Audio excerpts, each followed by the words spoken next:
नमस्कार. तर आज मी बनवते आहे बेसनचे लाडू. तर त्यासाठी हे 3 वाट्या मोजून पीठ घेतलं आहे. ते आता कढईत टाकून पहिला सुकं भाजून घेणार, मग त्यात थोडं थोडं तूप टाकून व्यवस्थित खमंग भाजणार.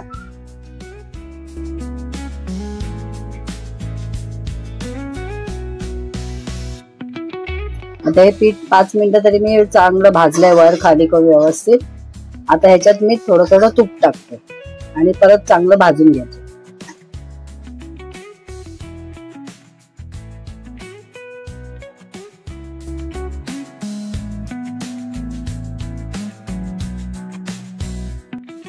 आता हे तूप सगळं व्यवस्थित मिक्स होईल आणि 20 मिनिटं तरी 20 ते 25 मिनिटं मी चांगलं भाजून घेते. आता तुपात चांगलं मीडियम गॅसवर चारी बाजूने व्यवस्थित परतायचं याला.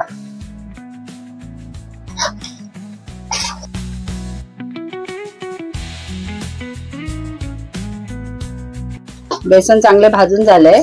त्याच्यात थोडासा मी पाण्याचा हपका मारते. जे आपण लाडू खाताना जे आपल्याला चिकटते वगैरे तसं चिकटणार नाही. परत एकदा चांगलं भाजते. तर आपले बेसन भाजून झाले चांगले, मस्त कलर पण आला आहे. तो आता मी ताटात काढते. गॅस बंद करते.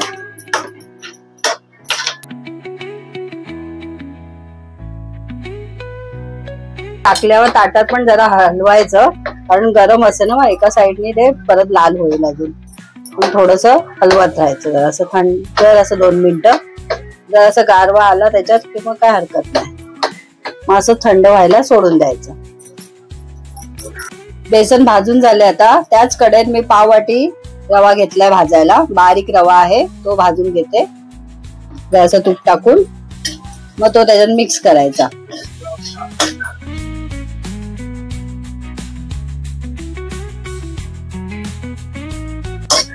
ह्याच्यामध्ये तूप टाकून हा रवाच आपण भाजला आहे आणि आता त्याला थोडा मिक्सरला लावून त्या बेसनच्या ह्याच्यात मी टाकून देते. मग सगळं गार झाल्यावर त्यात साखर मिक्स करायची.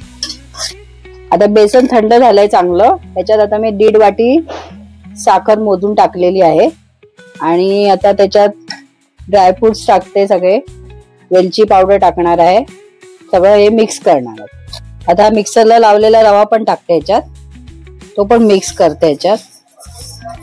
ड्रायफ्रुट्स पण मी चांगले गरम तुपात जराशे गरम करून घेतलेत, ते पण टाकते.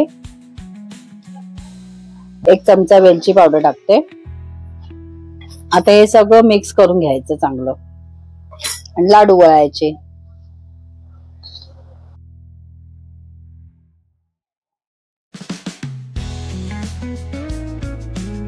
तर मिक्स झालंय सगळं हे. तर लाडू करते आता.